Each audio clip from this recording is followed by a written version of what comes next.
L'indipendenza della magistratura è un patrimonio irrinunciabile. Sergio Mattarella ribadisce un concetto che a prima vista potrebbe apparire scontato, ma che in queste ore assume forza e sostanza.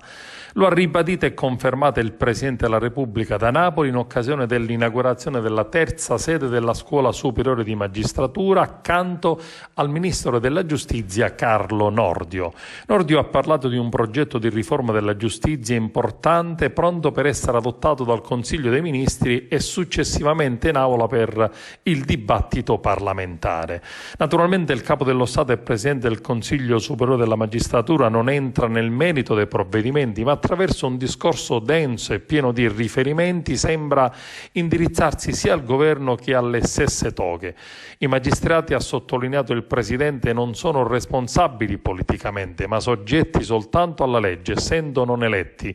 Legge che, precisa il Presidente, è espressione di parlamentari eletti dal popolo e quindi politicamente responsabili.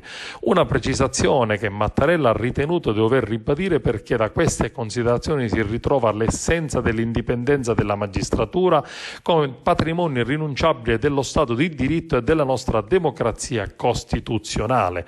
Non poteva mancare un accorato appello per quanto accaduto negli anni passati nel Consiglio Superiore della Magistratura. Va doverosamente ricordato quando sarebbe preferibile prevenire ogni forma di malcostume interno attraverso un più attento esercizio dei compiti di vigilanza, evitando grave discredito che potrebbe ricadere sull'ordine giudiziario e far dubitare dell'integrale espletamento dei doveri di istituto.